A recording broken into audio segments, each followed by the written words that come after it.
Bienvenidos a la primera temporada de los podcasts de la Universidad Tecnológica Metropolitana. Esta idea original nace de la revista científica OHealth, con la intención de divulgar no solamente hacia nuestra comunidad universitaria, sino hacer una sinergia con nuestros empresarios, tanto locales como nacionales. Yo soy Héctor Franco y sean ustedes bienvenidos. Bienvenidos a este podcast. Esta idea original... Economía, familia, empresa y sociedad. Esto y más hoy en Podcast UTM. Yo soy Héctor Franco y me va a dar mucho gusto poder conducir esta primera temporada. Vamos a platicar de los temas que están en la sociedad, los temas económico-administrativos. Vamos a platicar de empresas familiares y de muchas otras cosas que nos van a dar un poquito de guía para que construyamos juntos esta comunidad universitaria. Por favor, no olviden visitar el sitio de la revista OHealth, que es una revista científica que está dirigida a toda la comunidad universitaria. Pues en este primer capítulo de la temporada 1, vamos a platicar de algo fundamental para nosotros, que son las empresas familiares.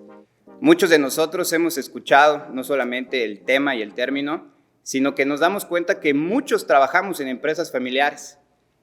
¿Sabían ustedes que el 90% de las empresas que están en México son empresas familiares? Es un dato durísimo que tenemos en el INEGI. Me va a dar muchísimo gusto poder platicar hoy con estos grandes empresarios y me voy a permitir presentarlos. Voy a presentar al señor José Laurencio Cruz Mesh, director general y de control de calidad de la empresa familiar Laboratorios Clínicos Diagnoclin, quien cuenta con una experiencia de más de 22 años en el mercado de la salud, a través de la generación de análisis clínicos, fundador del negocio en compañía de Marisol Campos Boldo, quienes cuentan con más de 3 sucursales. Bienvenido a este podcast, gracias por estar acá. Voy a presentar de igual manera a el señor Russell Díaz Pereira Candila y al señor Russell Díaz Pereira, quienes vienen representando a La Providencia. La Providencia nace en 1962, más de 50 años ya presentes en la industria de la panificación, y vienen representando a la matriz 60 Sur. Tienen otras cuantas matrices, pero nos va a dar muchísimo gusto que nos platiquen de este tema sobre las empresas familiares. Bienvenidos, muchas gracias por estar acá. Gracias por la invitación.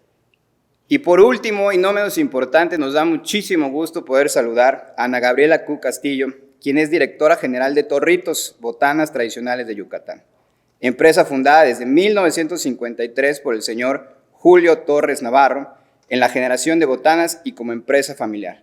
Cuentan con 2 sucursales y la matriz con más de 50 años en el mercado. Bienvenida, muchas gracias. Gracias a ustedes.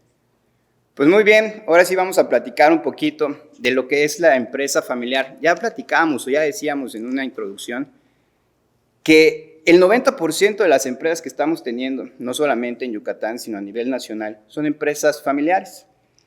Y lo que queremos que nos platiquen un poquito y lo que queremos empezar a hablar en este podcast es ¿qué empresa tan complicada es la empresa familiar? No es lo mismo una empresa de estas grandes que estamos acostumbrados a escuchar, que también hay empresas grandes pues de mucho renombre, pero al final de cuentas cuando vamos creciendo y cuando estamos en la primera generación, en la segunda generación, qué difícil es construir una empresa familiar. Me gustaría que me pudiera platicar, ahora sí el que guste, estas empresas familiares, ¿cómo nacen, cómo crecen? Le voy a ceder el uso de la voz obviamente a nuestra dama para que nos acompañe y nos platique un poquito. Ok, muchas gracias. Pues mira, nosotros aquí, les comparto un poquito a todos ustedes, nosotros somos tercera generación, Torritos nace en 1953, empieza o inicia todo este sueño el bisabuelo Julio Torres Navarro, como bien presentaste. No dura mucho él enferma y a los 10 años, él registra la marca un 6 de julio del 53, trabaja o empieza a emprender él, ¿no? En ese tiempo no se conocía la palabra emprendedor, pero pues hoy en día digo, de verdad él tuvo el sueño de emprender. Lo trabaja 10 años y él es el encargado de registrar marca, lo que fue la parte, en ese entonces se mandaba por carta a México y para todo el proceso de salubridad porque desde ese entonces, o sea, era tu carta y tenías que pedir permiso, tenías que mandar al laboratorio tu producto, y todo eso, él tenía ese sueño de emprender. Nada más dura del 43 que él empieza al 74, él fallece y se le queda a su esposa, a mi bisabuela. En ese entonces mi papá es el único que aprendió a hacer todo lo que eran los charritos y la masa. La abuela muere a los 10 años del abuelo en el 84 y por ende se le queda a mi papá y a mi mamá. Y nosotros, pues acá platicamos con Russell antes de entrar, nosotros aprendimos y crecimos haciendo charritos, no veníamos de la escuela y pues anda a embolsar tus charritos y después haces tu tarea, ¿no? Como que era parte de nosotros, o sea, no veíamos que si la explotación de los niños, no, tenemos que ayudar a papá, teníamos nuestros quehaceres. Ya grandes, ya adultos, yo me meto a trabajar, mis hermanos, todos haciendo su vida ya, y mi papá llevaba el negocio. Con mi papá se cortó un poquito porque no tuvo el sueño de crecer. Él decía, como la bisabuela se vende aquí en la casa, y ya, yo estoy conforme con eso, tengo mi dinerito, me da re bien, y hasta ahí. No quiere seguir con esa idea. Y siempre nos decía, no, ustedes pónganse a hacer charritos. Y no, papá, y empiezas a trabajar y empiezas a ver que no es lo mismo. Y ves que papá es el propio patrón, y ves que todo el mundo te dice, oye, ¿por qué no vendes los charritos aquí? ¿Por qué no los llevas allá? Y empieza a entrar, ¿no? Lo traemos en la sangre, lo comerciante. Y yo y mi hermano, no, pues vamos a hacer charritos. Tu papá, tú los vendes aquí en la casa, nosotros lo vendemos en tienditas. Y así es cuando nace el sueño entre mi hermano Julio, que es con el que yo me asocio, y nosotros empezamos a distribuir en las tiendas. Hacíamos nuestro charrito, mi papá hacía su charrito para su sucursal, y así empieza lo que es la empresa familiar, ¿no? Posteriormente enferma mi papá, y ya se nos queda a nosotros. En el plan de crecimiento empezamos a tener acercamiento y todo, y no, necesitamos que me traigas factura. Entonces, éramos un repeco que estaba a nombre de mi mamá. No, pues ya tienes que facturar. Entonces ya era un poquito cansado llevar a mi mamá para algún proceso legal. No, ¿saben qué? Empiezan a crecer, empieza a haber aceptación. Yo creo que ustedes entienden más, ¿no? Del tema igual. Y no, tenemos que armar una sociedad para poder facturar. Es que yo sí acepto los productos, pero hay que facturar. Claro. Ok, no, pues armar la sociedad. Nosotros venimos pues papá es el dueño. No, pero el bisabuelo Linus. Bueno, vamos a hacer, y armamos una sociedad donde todos teníamos ciertos porcentajes. Estaba papá, mamá, los 4 hermanos y mi cuñada en ese entonces. Y así es cuando ya quedamos en la 3ª generación. Ya hoy en día, ya durante la plática les estaré comentando, compartiendo cómo ha sido ese desarrollo, ¿no? Pero creo que ha sido involuntario, sobre todo el tema de las empresas familiares, que empieza como el compañero José, ¿no? Él ahorita está con su propia empresa, él la está fundando, pero pues después vienen los hijos. Y como hijos, pues te nace, ¿no? Continuar. Y yo digo, padre, porque yo sí les adelanto un poquito. Ya ahorita ya mi hijo ya se integró conmigo, ya tiene una preparación académica, pues mejor que como nosotros. Quiere seguir el negocio. Y él tiene el sueño. Para él, decíamos hace poco, mi papá no tiene mucho que falleció, tiene 5 meses. Y mi hijo decía, ahora que se integró, mi hijo tiene 3 meses que se integró conmigo. 3, como casi 5 meses se acaba de integrar. Y decía, ¿sabes qué? Es una manera de honrar a mi abuelo y tenemos que seguir con el sueño de crecer al abuelo y al bisabuelo, que fue como que tuvo más visión de emprendedor el bisabuelo. Sí, justamente eso estábamos platicando y la verdad que resaltar, ¿no?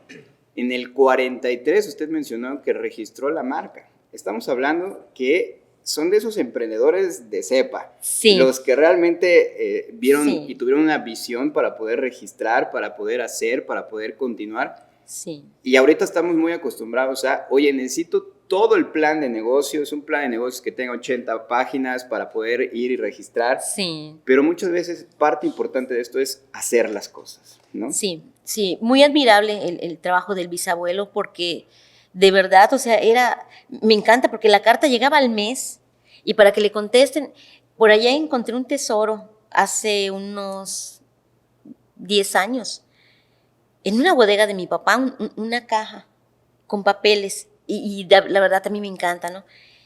Literal, eso les confieso aquí a todos los que nos están escuchando, me robé esa caja y empiezo a checar los papeles y cartas a Salubridad para pagar impuestos, tenían que mandar sus declaraciones, libros con asentamientos. O sea, realmente no era solo hacer charritos, vender charritos. Yo decía, era un arte que Claro. sin tener una profesión académica, que tú digas, era un contador, era un administrador. No, ellos empíricamente hacían trabajos administrativos y contables y para desarrollar esto. Así que muy padre. Esa parte también hay que tocarla y la vamos a tocar un poquito más adelante. El tema de que somos, muchas veces cuando estamos empezando una empresa familiar, somos todólogos, ¿no? Tenemos que hacer de todo. Vamos a que nos cuente un poquito, Russell, no sé quién quiera tomar la palabra, ¿cómo es que nace la Providencia? ¿Cómo es que son una empresa familiar ustedes? Bienvenidos. Muchas gracias por la invitación. Pues mira, Héctor, yo te voy a platicar un poquito así como Gaby. Pues mi papá, él pues nació en Sotuta, mi papá se llama Diego Díaz Heredia. Salió de su pueblo y pues vino ya aquí a la ciudad, pues ya casado, y empezó a rentar locales para que haga pan, porque ya había aprendido a hacer en panadería. Uno de sus tíos le enseñó, su cuñado prácticamente, y sus tíos eran panaderos también, ¿no? Entonces de ahí pues fue buscando lugares para trabajar y como siempre iba prosperando. El dueño que le alquilaba, pues como veía que ya subía su negocio, se lo quitaba. Entonces él tenía que buscar otro lugar. Entonces, hasta que salió una persona que lo ayudó mucho y le dio un terreno, vaya, ¿no? Para construir su primera panadería. Y ya tenía mi papá 2 hijos. Entonces estaban haciendo la cuarta, cuando él ya tuvo su negocio, su local propio. Okay. Entonces prácticamente la edad de una de mis hermanas es lo que tiene, que comienza él como dueño de la panadería. Entonces allá donde hasta hoy, mi papá vive hasta hoy, afortunadamente él vive, igual mi mamá. Entonces pues vamos naciendo y al final somos 11 hermanos. Wow. Y ya pues vamos creciendo en la panadería. O sea, allá vivíamos y allá estábamos, ellos trabajaban. Como decimos, nacimos en la harina. Entonces cuando nos levantamos, íbamos a la escuela, llegamos de la escuela, pues a hacer algo, a limpiar. En la panadería nunca, el trabajo siempre hay. Entonces, a limpiar latas, o hacer esto, acomodar esto, o como tú comentaste, a embolsar bizcochos. Entonces, pues fuimos aprendiendo el negocio. Y ya cuando tuvimos la edad suficiente para estar con él, pues empezamos a trabajar ya un poquito más fuerte con él y ya nos dedicamos como hijos, mi papá y nosotros ya como hijos, ¿no? Entonces nos quedamos en realidad 5 hermanos ya en la panadería, porque las mujeres pues ya cada quien buscó qué hacer.